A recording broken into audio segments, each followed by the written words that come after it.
നമസ്കാരം, JB ജംഗ്ഷനിലേക്ക് വീണ്ടും സ്വാഗതം. പരിചയപ്പെടുത്തൽ ആവശ്യമില്ലാത്തൊരു അതിഥിയാണ് നമ്മുടെ ജംഗ്ഷനിൽ ഇന്നുള്ളത്. അഭിനയത്തിൻ്റെ അനന്യമായ സുവർണ മുഹൂർത്തങ്ങൾ സൃഷ്ടിച്ച മറ്റാരുമല്ല, നമ്മുടെ സ്വന്തം മനോജ് കെ ജയൻ. മനോജിനെ നമുക്ക് JB ജംഗ്ഷനിലേക്ക് സ്വാഗതം ചെയ്യാം. തിരനുറയും ചുരുൾമുടിയിൽ സാഗര സൗന്ദര്യം, തിരിതെളിയും മണിമിഴിയിൽ സുരഭില. മനോജ് ഒരു ആഗ്രഹിക്കുന്നതാണ്, ഇതുപോലെ എൻ്റെ മുമ്പിൽ ഇരുത്തണം. ഇതുപോലെ തന്നെ സാറിന് മുമ്പിൽ ഇരിക്കണം എനിക്ക് വളരെ കാലമായിട്ട് ഞാനും ആഗ്രഹിക്കുന്ന കാര്യമാണ്. ഈ ഒരു ജംഗ്ഷൻ്റെ പ്രത്യേകത എന്ന് വെച്ചാൽ ഓക്കെ, ഇത് മനസ്സ് തുറക്കുന്നൊരു ജംഗ്ഷനാണ്, ഒരു യാത്രയാണ്. ഈ ജംഗ്ഷനിൽ നമ്മൾ വണ്ടി എടുക്കുകയാണ്. ഏത് വണ്ടി? ഈ ജംഗ്ഷനിൽ നിന്ന് വേണമെങ്കിൽ വഴി വേണം തിരിച്ചു വിടാം. ഇൻഡിക്കേറ്റർ ഉണ്ടോ? ഇൻഡിക്കേറ്റർ ഇല്ല. ഇല്ല. എങ്ങോട്ട്? ബ്രേക്ക് ചെറിയ ചെറിയ ബ്രേക്കുകളുണ്ടോ? ഇടയ്ക്ക് വേണ്ടി വരും. ചില ചോദ്യങ്ങൾ. ആക്സിലേറ്ററും ഉണ്ടാവും. അതെ, ക്ലച്ച് ഇല്ല. ഓക്കെ സാർ, ക്ലച്ച് പോയി എന്ന് പറഞ്ഞേക്കരുത്. മനോജ് പുതിയ ഭാവത്തിലാണ്. മനോജിൻ്റെ പഴയ മനോജിൻ്റെ രൂപത്തിലും ആ കൂട്ടിലുമല്ല. മനോജ് വേറൊരു ലൈനിലേക്ക് തിരിച്ചിരിക്കുന്നു. സന്തോഷം. സിനിമയിൽ തിരക്കേറിയൊരു നടനായി മനോജ് മാറിയിരിക്കുന്നു. സന്തോഷം. പണ്ടൊക്കെ മനോജിനെ കാണുമ്പോൾ മനോജിൻ്റെ മുഖത്ത് അല്പം ദുഃഖം, അല്പം വിഷമം, അങ്ങനെ പല ഒരുപക്ഷെ നമ്മളെപ്പോലുള്ള ആൾക്കാർ ആഗ്രഹിക്കാത്ത ചില ഭാവങ്ങളൊക്കെ മിന്നിമറിഞ്ഞിരുന്നു. ഇന്ന് മനോജിൻ്റെ മുഖം വളരെ എന്താ പറയുക, സന്തോഷം കൊണ്ട് നിറഞ്ഞിരിക്കുന്നു. മനസ്സമാധാനം വർദ്ധിച്ചോ? മനസ്സമാധാനമുണ്ട് സാർ, സന്തോഷമാണ്. തീർച്ചയായിട്ടും ഉണ്ട്. പഴയ ദിനങ്ങളിലൊക്കെ ഒരുപാട് നല്ല മനസ്സമാധാനമുണ്ട്, സന്തോഷമുണ്ട്. ഒന്ന് തിരിഞ്ഞു നോക്കുകയാണെങ്കിൽ നല്ലൊരു സംഗീതജ്ഞൻ്റെ മകനായിട്ടുള്ള മനോജ് കെ ജയൻ ഒരു ഗായക ഭാന്താവ്, വഴിത്താര വേണ്ടെന്ന് വെച്ചു. അതെൻ്റെ ഒരു വിവരക്കേടാന്ന് ഞാൻ പറയുള്ളൂ. കാരണം എൻ്റെ അക്കാലത്തെ ഒരു ബുദ്ധിയിൽ അത്രയൊക്കെ തോന്നിയുള്ളൂ. ശരിക്കും ഞാൻ സംഗീതം പഠിക്കേണ്ടതായിരുന്നു. ഞാൻ എൻ്റെ ഒരു മണ്ടത്തരം എന്ന് പറഞ്ഞാൽ ഞാൻ പറയാം. എനിക്ക് തോന്നുന്നത് അച്ഛനും കൊച്ചച്ഛനും സംഗീതക്കാർ. അച്ഛൻ്റെ ചേട്ടൻ നന്നായി പാടുന്ന ആളാണ്. എൻ്റെ ചേട്ടനപ്പോൾ RLV മ്യൂസിക് കോളേജിൽ തൃപ്പൂണിത്തുറ വന്ന് പഠിക്കുന്നു. എൻ്റെ അച്ഛൻ്റെ ജയവിജയന്മാരിൽ വിജയൻ്റെ മകൻ ഇളയാൾ മഞ്ജുനാഥ്, അയാളും സംഗീതം പഠിക്കുന്നു. അപ്പോൾ ഞാൻ നോക്കിയപ്പോൾ ഞാനൊന്ന് മാറിക്കളിക്കാം. സംഗീതം, എല്ലാവരുടെ സംഗീതം, പിന്നെ ഭയങ്കര കോമ്പറ്റീഷനുള്ള ഫീൽഡാണ് സംഗീത ഫീൽഡും, അറിയാമല്ലോ. അപ്പം ഞാനൊന്ന് മാറിപ്പിടിക്കാം, അഭിനയ രംഗത്തേക്ക് മാറാം. അതിൻ്റെ ഇടയ്ക്കൂടെ ആ സമയത്ത് എൻ്റെ കൂട്ടുകാരൊക്കെ എന്നെ ചുമ്മാ കളത്താൻ വേണ്ടി പറഞ്ഞായിരിക്കും, എടാ നീ സിനിമയിൽ വന്ന രക്ഷ കണ്ടു, നിൻ്റെ ഒരു പേഴ്സണാലിറ്റി നിൻ്റെ സൈഡിൽ നിന്ന് നോക്കിയാൽ ഇന്നാട് കെട്ടുണ്ട്, ഒരു സൈഡിൽ നിന്ന് നോക്കിയാൽ ചിരഞ്ജീവിയാണ്. കോട്ടയത്താണല്ലോ സാർ, കോട്ടയത്താണല്ലോ, പറയേണ്ട ആവശ്യം. യുവമാരുടെ തന്നെ എല്ലാ ട്രിവാൻഡ്രം ഭാഷ ഞാൻ കിളത്തിയിട്ട് സിനിമയിലേക്ക് ചാടിക്കാനുള്ള ഒരു പരിപാടി. ആൾക്കാരെ അടിയെ വിടാൻ പറ്റിയ വേറൊരു സ്ഥലം ഭൂപ്രദേശത്തുണ്ടാവും. കോട്ടയം റബ്ബറിൻ്റെ സ്വഭാവമാണെന്ന് ആൾക്കാർ. അതെ, പല രൂപത്തിലും വരും. പക്ഷെ അവരൊക്കെ ഇനിയിപ്പോൾ എന്നെ കളത്താൻ വേണ്ടി പറഞ്ഞാൽ ഒരുപക്ഷെ അത് നന്നായിട്ട് വന്നില്ല, പിന്നെ സിനിമയിലേക്ക് എത്തപ്പെട്ടു. അപ്പോൾ അങ്ങനെ ഈ സംഗീതം തൽക്കാലം വേണ്ട, അഭിനയത്തിലേക്ക് മാറാമെന്ന് ഞാൻ തന്നെ സ്വയം തീരുമാനമെടുത്ത. പക്ഷേ എനിക്കിപ്പോൾ അത് ഭയങ്കരമായ റിഗ്രറ്റാണ്. ഒരു മര്യാദയ്ക്കൊരു സെമി ക്ലാസിക്കൽ സോങ്ങൊക്കെ ഈ ഇപ്പം ഒരുപാടുണ്ട്, നല്ല നല്ല സോങ്സ് ഉണ്ടല്ലോ മലയാളത്തിൽ. ഇപ്പോൾ ദേവി എന്നുള്ള പാട്ട്, ഗന്ധർവനിലെ ദേവി എനിക്കാണ് ഒടുക്കത്ത് ഇഷ്ടമുള്ള പാട്ടാണ്. ആ പാട്ടൊന്നും മര്യാദയ്ക്ക് പാടണമെന്ന് ഭയങ്കര ആഗ്രഹമുണ്ട്. പക്ഷേ അതിന് ചില സംഗതികൾ, സ്വരസ്ഥാനങ്ങൾ ഇടയ്ക്ക് പാടി നോക്കുമോ? അതൊക്കെ പാടി നോക്കാറുണ്ട്. നമ്മൾ നോക്ക്, നമുക്ക് ഏതൊക്കെയാലും ദേവിയെ വിളിച്ചിട്ട് പാടുന്നതിന് കുഴപ്പമില്ലല്ലോ. ആ പാട്ടോ? അത് ഇതുവരെ സ്റ്റേജിൽ പാടില്ല സാറിന് വേണ്ടി. അത് ശ്രമിച്ചിട്ട് പരാജയപ്പെടുന്ന ആൾക്കാർ കാണട്ടെ.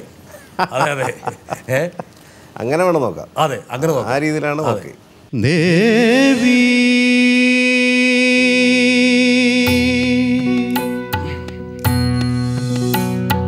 ദേവി ആത്മരാഗമേഘ കന്യാവനിയിൽ സുഖതം കളഗാനം പകരാനണയൂ ഗന്ധർവ വീണയാകൂ നീ ദേവി.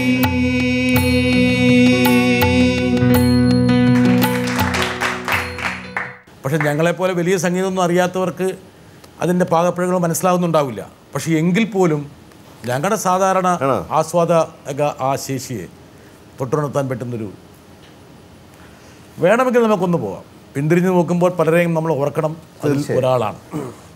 മനോജ് കെ ജയന് പാട്ടിൽ സംഗീതത്തിൽ നല്ല വാസനയാണ്. കാരണം നല്ല ശബ്ദം, നല്ല തിങ്സൊക്കെ വരുന്ന, അതായത് സംഗതീസൊക്കെ ധാരാളം വരുന്ന ഒരു കുട്ടിയാണ്.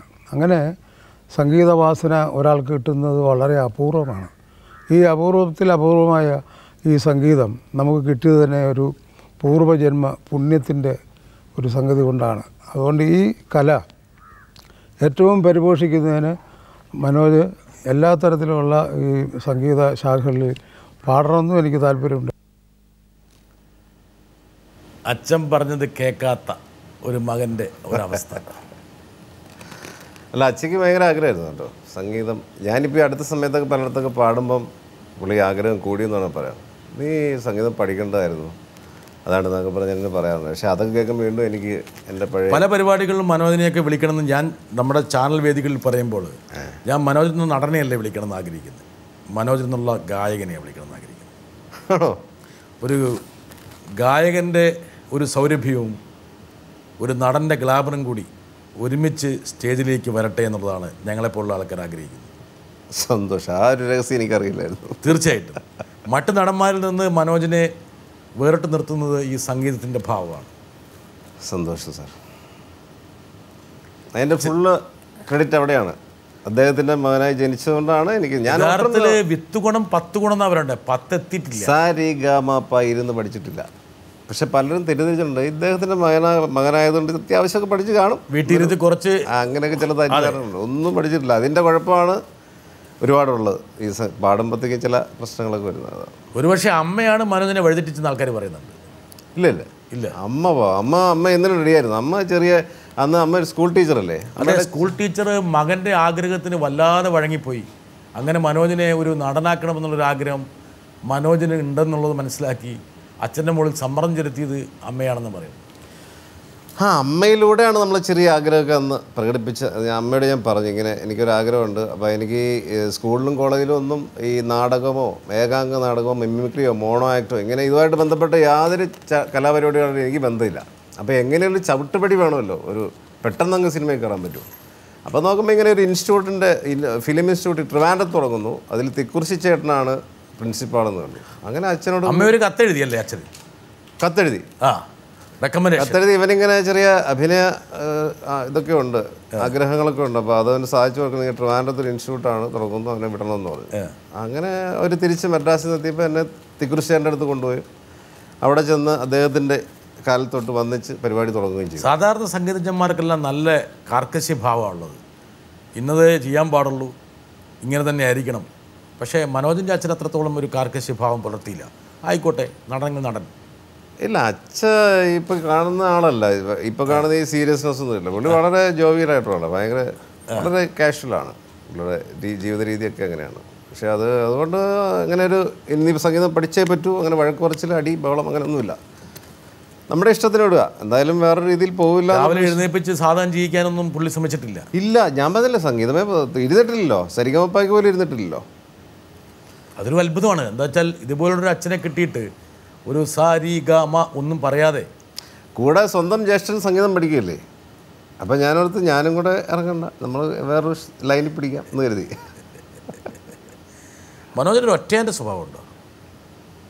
ഒറ്റയാനല്ല, അത് ജന്മനാനുള്ള ശീലമാണ്. സിനിമയിൽ വന്നിട്ടുണ്ടാക്കിയതും അങ്ങനത്തെ ഉള്ള ശീലമൊന്നുമല്ല. ഇച്ചിരി ഇൻട്രോവേർട്ടാണ് കൊച്ചിലെ മുതൽ. ഒതുങ്ങിപ്പോവുക, നമ്മളായിട്ട് ആർക്കും ഒരു ഉപദ്രവം ഉണ്ടാവരുത്, ഇങ്ങനെയൊക്കെയുള്ള ചില ആറ്റിറ്റ്യൂഡുള്ള ആളാണ്.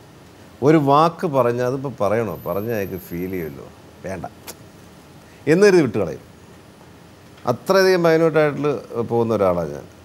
സൗഹൃദങ്ങൾ തന്നെ ഇങ്ങനെ വളരെ അപൂർവ സൗഹൃദങ്ങൾ ഒഴിച്ച് ബാക്കി സൗഹൃദങ്ങൾ ഉണ്ടാക്കാനൊന്നും മനോജ് ശ്രമിക്കാറില്ല. ഇല്ല, എനിക്കൊരു ഗ്രൂപ്പ് വലിയ ബഹളം, അവിടെ ഒരു എന്താ മദ്യപാന സദസ്സോ അങ്ങനെയുള്ള അതൊന്നും എനിക്ക് ശരിയായി കംഫർട്ടബിൾ അല്ല. എനിക്ക് എൻ്റെ ഫ്രണ്ട്ഷിപ്പും വളരെ സെലക്റ്റഡാണ്, ഭയങ്കര സെലക്റ്റീവാണ് ആ കാര്യത്തിൽ. അവരുമായിട്ട് ഞാൻ കംഫർട്ടബിൾ ആയിരിക്കണം, അല്ലാത്തൊരു സ്ഥലത്ത് നിന്ന് ഞാൻ ശരിയാവത്തില്ല. ആർക്കും എന്ത് ചോദിക്കാനാണോ നോക്കാം. ഓക്കെ. ഹലോ മനോജ്, നമ്മൾ തിരുവനന്തപുരത്ത് ഒരേ കാലഘട്ടത്തിൽ സിനിമാ സ്വപ്നം കണ്ട് വന്ന അനിൽ, മനോജ്, ഞാൻ, ഏലിയാസ്, കുറേ സുഹൃത്തുക്കളുണ്ടായിരുന്നു. അപ്പോൾ അന്ന് നമ്മൾ സിനിമയെക്കുറിച്ച് സ്വപ്നം കണ്ടപ്പോൾ നമ്മൾ പറയുമായിരുന്നു, ചിത്രാഞ്ജലിയുടെ തൊട്ടടുത്തുള്ള നമ്മുടെ ഇൻസ്റ്റിറ്റ്യൂട്ടിൻ്റെ മുകളിൽ നിന്നിട്ട് മമ്മൂട്ടിയും മോഹൻലാലൊക്കെ അതുവഴി കടന്നു പോകുമ്പോൾ എന്നെങ്കിലും ഞാനിതുവഴി പോകും. അങ്ങനെ പോകുമ്പോൾ ഞാൻ പറഞ്ഞു ഞങ്ങൾക്കൊന്ന് കൈ കാണിക്കണേന്ന്. അതേ മനോജ് ഇന്ന് വലിയ നടനായി മാറിയിരിക്കുന്നു. അതേ സമയത്ത് നമ്മുടെ കൂടെ തന്നെ ഒരു പലരെയും നമ്മൾ മറന്നും പോയി കാണാറുമില്ല. ആ സൗഹൃദങ്ങളെ വീണ്ടും ഒന്ന് കാണണമെന്ന് മനോജിനെ നിങ്ങൾക്ക് തോന്നിയിട്ടുണ്ടോ? തീർച്ചയായിട്ടും. ഒരുപക്ഷെ മനോജിന് പഴയ സൗഹൃദങ്ങൾ മുന്നെടുക്കാൻ പറ്റുന്നൊരു സാവകാശവും സമയം ഇപ്പോൾ ഉണ്ടാകണമെന്നില്ല. എനിക്ക് ഏറ്റവും വലിയ ആഗ്രഹം ഇപ്പോൾ എന്താണെന്ന് വെച്ചാൽ, ഇവനിപ്പം എൻ്റെ അലി അക്ബറാണ്, എൻ്റെ അടുത്ത സുഹൃത്താണ്.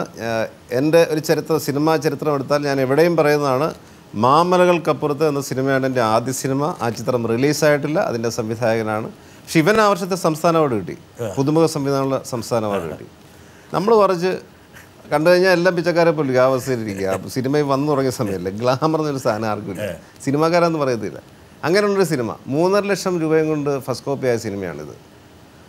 അപ്പോൾ ഇവന് അലി പറഞ്ഞ കാര്യം ഞാൻ പറയില്ലേ, എനിക്ക് ഏറ്റവും ആഗ്രഹമുള്ളതാണ് ഈ പഴയ സുഹൃത്തുക്കളൊക്കെ ആയിട്ട് ഒന്നിച്ച് കൂടാൻ പറ്റുക എന്നുള്ളത്. ഞാൻ ഇവരെയൊക്കെ പലരുടെ സ്ഥലത്ത് വെച്ച് കാണുമ്പോൾ പറയടാ നമുക്കൊന്ന് കൂടണ്ടടാ എന്നൊക്കെ പറഞ്ഞ് പറയാറുണ്ട്. പക്ഷേ സമയം കിട്ടാറില്ല, അതിൻ്റെ സാഹചര്യം വെക്കാറില്ല. ഞങ്ങൾ ചെറിയ ഒരു ഹോസ്റ്റൽ അവിടെ തിരുവല്ലത്തിനടുത്ത് പാച്ചല്ലൂർ എന്ന് പറയുന്ന സ്ഥലത്താണ് ഹോസ്റ്റൽ. അവിടുത്തെ ആ ഒരു ജീവിതം ഭയങ്കര രസമുള്ളായിരുന്നു. ഭക്ഷണം പോലും വേണ്ടാന്ന് വെച്ച് മനോജ് സിനിമയ്ക്ക് പോകുന്നൊരു സ്വഭാവക്കാരനാണെന്നാരോ പറഞ്ഞു കേട്ടു.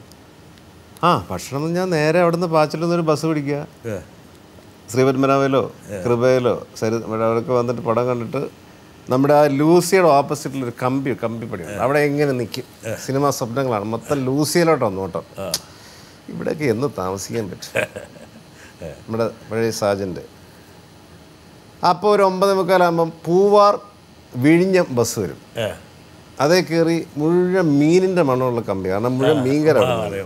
അപ്പോൾ ഈ മീനിൻ്റെ മണമുള്ള കമ്പിയിൽ പിടിച്ച് ആ ഫുൾ മീനിൻ്റെ മണമായിരിക്കും ബസ്സിനകത്ത്. അതിൻ്റെ അകത്തുനിന്ന് സ്വപ്നം കണ്ട് ആണ് സിനിമ തുടക്കം. അതൊരു മനോജിന് ക്ലാസ് എടുക്കാൻ വന്ന പലർക്കും മനോജിലുള്ള ഒരു നടനെ തുടക്കത്തിലെ തിരിച്ചറിയാൻ കഴിഞ്ഞു, കണ്ടെത്താൻ കഴിഞ്ഞു. അതെ, അതിൻ്റെ ഉദാഹരണം ആദം അയ്യൂബ് സാർ, എൻ്റെ ആദ്യത്തെ ഗുരുനാഥൻ എന്ന് വേണമെങ്കിൽ പറയാം.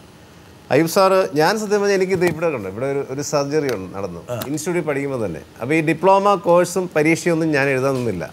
ഒരു 4 മാസം മുമ്പ് ഞാൻ അവിടെ നിന്ന് പോന്നു. എനിക്ക് വിഷമമുണ്ട്, ഇത്രയും പഠിച്ചിട്ട് പരീക്ഷ എഴുതാൻ പറ്റിയില്ലല്ലോ. ഞാൻ വന്ന് ഈ സർജറി കഴിഞ്ഞ് വീട്ടിൽ ഇരിക്കുമ്പം അയ്യൂബ് സാറിനെ വിളിക്കുന്നു. മനോജ് ഇവിടെ റാങ്ക് ഹോൾഡർ നാസറാണ്, ഡോക്ടർ നാസറാണ് ഫസ്റ്റ് റാങ്ക് ഹോൾഡർ.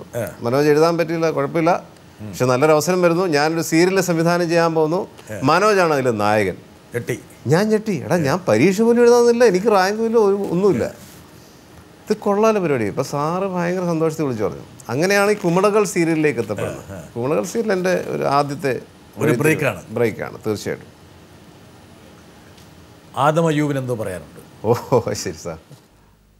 മനോജ് ആദ്യമായിട്ട് ക്യാമറയെ അഭിമുഖീകരിച്ചത് കുമളകൾ എന്ന സീരിയലിന് വേണ്ടിയല്ല. ആ കാലത്ത് തിരുവനന്തപുരം ദൂരദർശനിൽ പ്രതിമാസ ഹിന്ദി പരിപാടി ഉണ്ടായിരുന്നു, ദർപ്പൺ എന്ന പേരിൽ. ഞാൻ ആ പരിപാടിയുടെ അവതാരകനായിരുന്നു അന്ന്. ആ പരിപാടിയിൽ ഒരു ഹിന്ദി ദേശഭക്തി ഗാനം ആലപിക്കാൻ വേണ്ടിയാണ് മനോജിനെ ഞാൻ ആദ്യമായിട്ട് ദൂരദർശനിൽ കൊണ്ടുപോവുകയും അന്നാണ് മനോജ് ആദ്യമായിട്ട് ടെലിവിഷൻ ക്യാമറയെ അഭിമുഖീകരിക്കുകയും ചെയ്തത്. അതിനുശേഷമാണ് പിന്നെ സീരിയലിലൊക്കെ ഉണ്ടായത്. മനോജിനേക്കാളും മനോജിൻ്റെ കാര്യം നിശ്ചയം ഇവരെ അല്ല, ഇത് ഞാൻ അഭിനയരംഗം പറഞ്ഞു. ഇത് അഭിനയമല്ല, ഇത് പാടാൻ വേണ്ടി വിളിച്ച. അന്ന് ഞങ്ങൾ ഇൻസ്റ്റിറ്റ്യൂട്ടിൽ അത്യാവശ്യം പാടുന്ന ഒരു ഇമേജ് എനിക്കുണ്ട്. അപ്പോൾ സാർ ഈ പറഞ്ഞ പോലെ ഏതോ സ്വാതന്ത്ര്യദിനത്തിന് അതിനാന്ന് തോന്നുന്നു ദേശഭക്തി ഗാനമാണ് മനോജ് പാടിയത്. എനിക്ക് ലൈൻ ഓർമ്മയില്ല, ട്യൂണിങ്ങിന്